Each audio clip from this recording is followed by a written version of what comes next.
My peeps, this is the follow up, this is the second series of the bank robbery. You see me, I say so, I just want to just watch out the video here and see how the policeman them work. It's amazing set of police team, Rasta. You understand me? I saw me like see the thing, them thing I sit down and watch, And them sit down and watch. So I say I put up some of them for my YouTube, Rasta, make them go and look out, make people see them thing how police work. You understand me? So when the boy talk the truth TV more and just like and share and touch the notification bell. You don't know as me drop the bang of them, the man them get it. So I say, big up yourself, My View TV, and big up yourself, Wayne. As we are big on up, so I say, I don't know. As we are watching a thing, as we rate how the man them talk. But people don't just go and watch a series. Agents returned to Lake Mead, searching for additional evidence between Benelli Landing and the boat rental shop on the opposite shore. Within the breadth of that 4.5 mile span, officers spotted another bag-covered corpse floating on the surface. It was the second missing courier guard. He had been severely beaten before he was drowned. The medical examiner found 2 welts on his chest, consistent with wounds inflicted by a high-voltage taser. Well, people, me kind of wrong on that one when I tell you say the security. See it? As we are wrong, but so I say every time we're right, but through being able to find one and then find the thing that we use that tie around him neck. So I say I would have him do the robbery. So it look like some way along something grew up, but we have to watch and see people. Don't just go and watch and we see where we're going. Their gun. The guard's personal effects were removed, including a self-winding watch that had stopped at 10:37 p.m. on May 26th. Special Agent Stephen Chenoweth's team redoubled their search for clues at Lake Mead. Based upon where their bodies were found and the currents and the length of time that we felt that they had been in the water itself, we were able to track back where we thought they may have been put in at Lake Mead. That area was just 100 yards from Debbie's Cove, where the body of the first guard had surfaced. Divers focused on a ledge 12 feet down that bordered an 800-foot trench. A sweep of the ledge yielded a third canvas bag, similar to the ones that covered the bodies. The bag was sent to the FBI lab for processing. Inside the bag, agents recovered an Arizona license plate that resembled those used on Arizona public safety cruisers. 2 revolvers were also found, but no prints could be lifted from the corroded weapons. Rocks that matched those from Benelli Landing had held the bag at the bottom. Examiners also found concrete dust caked in the weave of the canvas bag. Agents called on Stan, hoping the service station owner could identify a driver's license photo of Michael Poland, one of the 2 men that had hired him to tow their pickup from Benelli Landing. Among 6 photos, Stan recognized the face of Michael Poland. The FBI had finally confirmed a primary suspect. They hoped Michael Poland would lead them to another. In June of 1977, the FBI pursued whoever killed 2 armored car guards and made off with $293,000. Tire tracks and footprints at the crime scene suggested that at least 2 perpetrators were involved. Agents believed one of them was Michael Poland. They hoped surveillance of Poland would lead to another. Though he did not appear to have a job, Poland was spending a lot of money. Agents saw a new motorcycle on the property. The FBI identified a man who visited frequently as Michael's younger brother, Patrick. Patrick Poland had just bought a new car.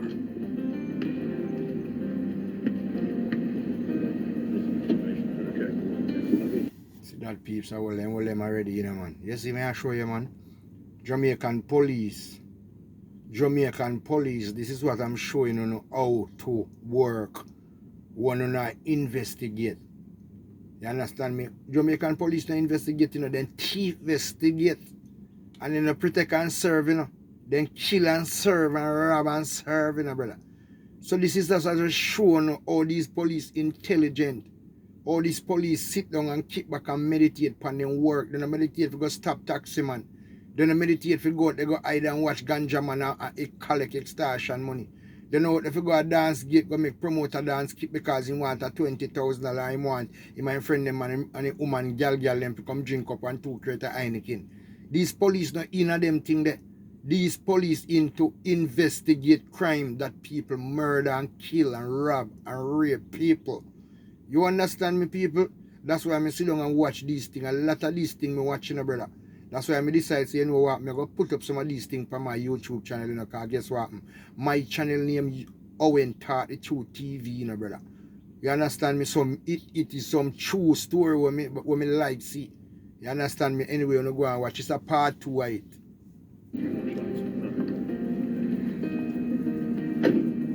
When the brothers were inside, an agent approached Michael's teenage son and complimented the new motorcycle.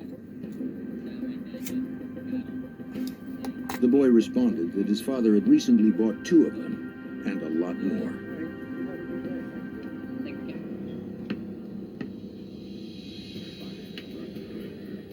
Agents expanded their investigation to include Patrick Poland and subpoenaed the financial records of both brothers. Prior to the armored van robbery, each had severe money problems. Shortly after, their debts had been paid and both had purchased new vehicles. Special Agent Stephen Chenoweth compared their income to their recent spending habits. We tried to document as much as we could as to how much money they were spending and to what kind of means of support that they had. And the two just didn't seem to mesh very well. And when that happens, and then you know that folks have got access to a fairly large amount of money with no real means of support, that's a pretty good clue to us. Agents interviewed the brother's father and photographed his pickup truck. Mr. Poland admitted that his sons had borrowed the truck on the day of the robbery. The father had mixed concrete in the flatbed several weeks before the robbery. Agents took a sample of the dust for processing. FBI examiners analyzed the concrete sample. They compared it to the cement dust on the canvas bags recovered from Lake Mead. Examiners concluded that the dust on the bag had come from the same batch of concrete taken from the truck. Once again, the FBI asked Stan to look at a photo lineup. The station owner could not identify Patrick Poland as the man with Michael. But he did recognize their father's truck as the one he towed from the lake. That's it. Positively. In the early morning of July 27, 1977, agents arrived at Michael Poland's house with a search warrant.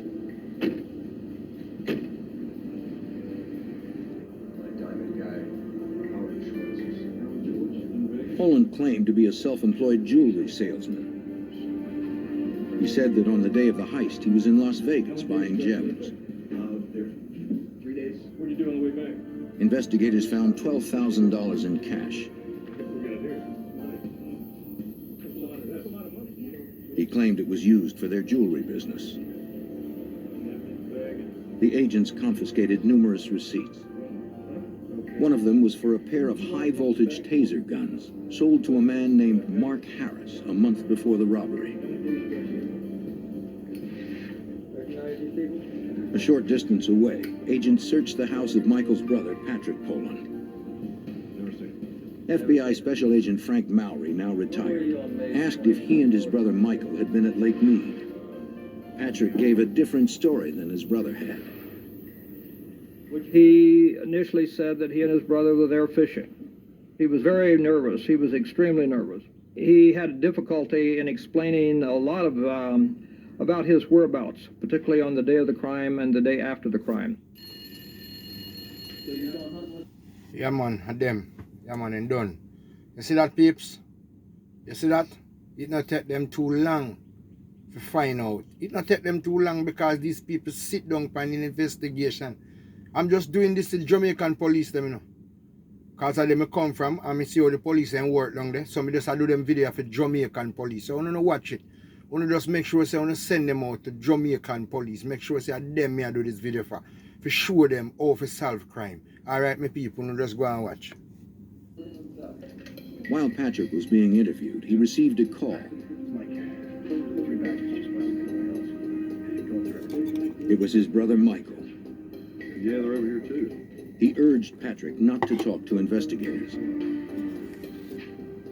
The search at Patrick's house yielded a stash of weapons and $16,000 in cash. The FBI tracked down and processed the cars the brothers owned before the robbery. The tire treads did not match the tracks found at the crime scene. Examiners found no physical evidence that tied the cars to the crime.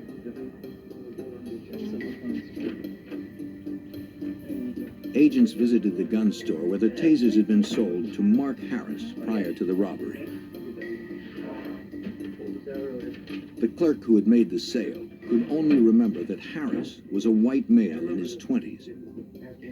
Since the receipt was found in Michael Poland's home, they theorized it was probably his alias. One of the things the FBI does is try to eliminate all other good logical suspects, and we did this in that case. The name Mark Harris, a rather common name, we had to eliminate that name as being anybody other than the alias of Mike Poland. Special Agent Mowry searched public records for a Mark Harris between the ages of 25 and 40. We actually identified literally hundreds of Mark Harrises, from vehicle records, motor vehicle records, phone books, and every way we could, and went out to their houses physically, tracked them down and interviewed them, and found that they did not have anything to do with this crime. With no proof that Mark Harris was an alias for Michael Poland, and no physical evidence tying the brothers to the crimes, agents couldn't arrest the brothers. For the next 10 months, all agents could do was keep careful track of their movements. Special Agent Chenoweth flew helicopter surveillance. We wanted to know everything that Michael and Patrick Poland did, what they had done in the past, what they were going to do in the future. Investigators continued to document the brothers' spending habits. They watched as the Polands closed a deal on a gaming arcade. Despite the circumstantial evidence, agents were unable to make an arrest. The FBI had to find stronger physical evidence to prevent the Poland brothers from getting away with murder. In April of 1978, the FBI suspected Michael and Patrick Poland of killing 2 courier guards and stealing nearly $300,000. After 11 months of investigation, agents did not have enough to convince a grand jury to indict.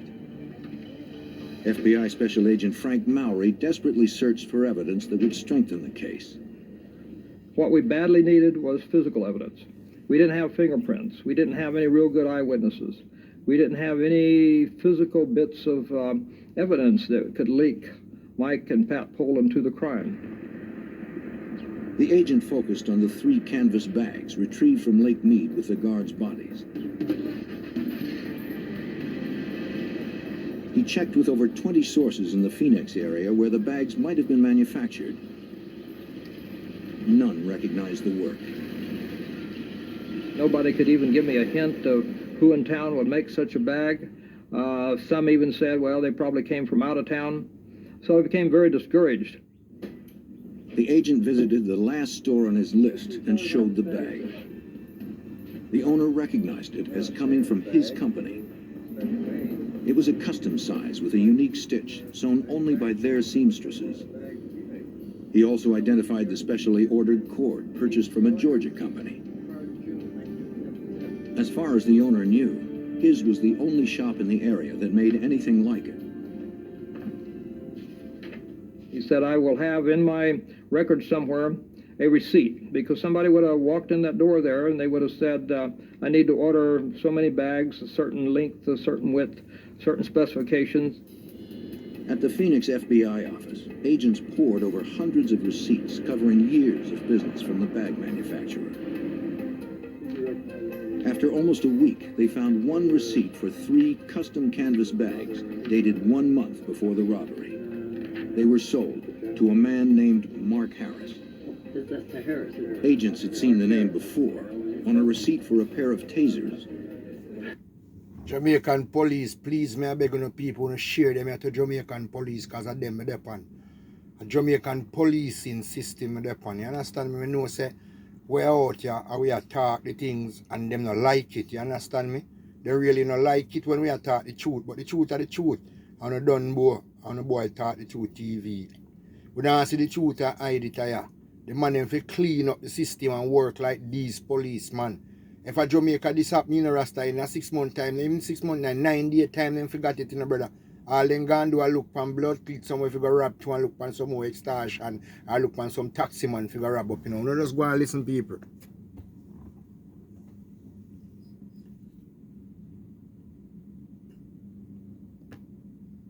They had found the voucher months earlier during a search of Michael Poland's house. Hold on a second. The FBI was further convinced that Mark Harris was an alias for Michael Poland. The canvas bag receipt connected the alias to the murdered guards, and cement dust in the pickup the brothers drove matched dust found in the bags. On May 17, 1978, after nearly a year of investigation, the federal grand jury returned an indictment for murder, kidnapping, and robbery against Michael and Patrick Poland. Gentlemen, these men should both be considered extremely armed. The FBI suspected that the Polands would not surrender quietly. Both already killed 2 men. You got your round plan. You're going to be picking up Patrick. We're going to be picking up Mike. Check your weapons. Check your vest. Special Agent Stephen Chenoweth believed an armed confrontation was possible. It had to be very well and meticulously planned. The Polands were very violent. They had shown their violence. They had a strong propensity to, commit violence, as evidenced by the guards' fate. And one of the things that we absolutely knew we could not do was to arrest them while they were in the house. And we absolutely had to take them away from the homes. Agents feared the suspects would barricade themselves in their houses and shoot it out if they discovered they were going to be arrested. This guy, yeah. Agents waited for Patrick Poland to emerge. When he finally did, they noticed he was carrying a case for a handgun.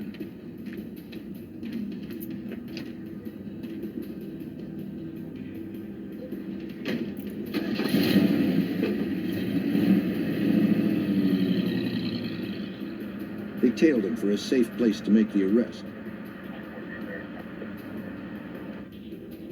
The second arrest team waited for Michael Poland to come out of a real estate office. Once outside, there would be less risk to bystanders if shooting erupted. The first arrest team caught up with Patrick outside the game arcade. The agents intercepted him before he entered the building. We identified ourselves. Of course, he knew me already from previous contacts, and I told him the time had come, and we had warrants for their arrest, and he gave up without any problem. He was armed. He had a .44 Magnum weapon on him and another couple of weapons in his car, but he made no effort to use them. Agents radioed the other team that Patrick had been picked up.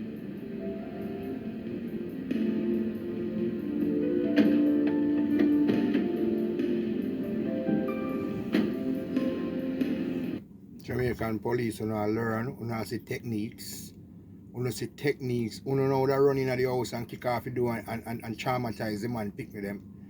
You understand me? And them thing, I try to show them how intelligent police work with citizens, make citizens love you. Right now, you're not going to go traumatize the man, pick the man in there, suffer or something and start hate police. But these police are so intelligent. You know, go and watch people.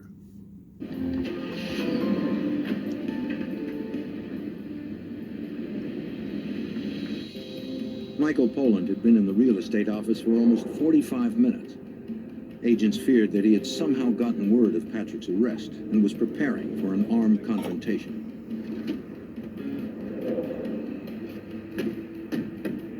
They decided to risk entering the building. Federal agents, please step back. Mike Poland, you're under arrest. The suspected murderer surrendered without incident. Cannot afford a charge, you take provide one for you. You understand what I'm saying? Michael Poland refused to answer questions. He insisted his brother do the same. No fingerprints tied either brother to the murdered guards or the abducted van. Michael remained confident that the FBI case was weak.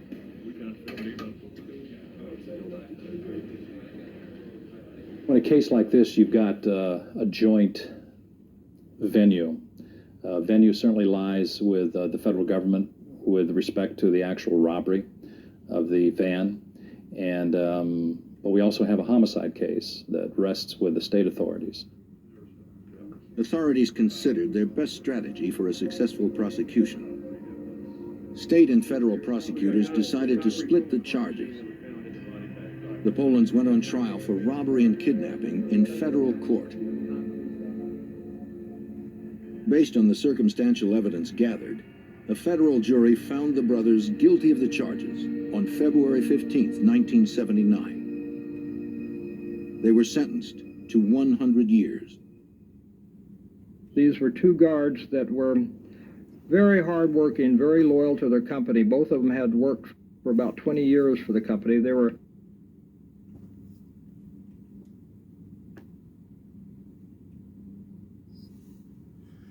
Yeah, my peeps. That's how it's set. You see system. As a Jamaican police work, one like and share. Send out it on the road. Send it out. Make them video go viral. Make Jamaican police where I go on. Just like, share and subscribe. Alright, my people. And bless upon yourself and yourself a wonderful Saturday evening.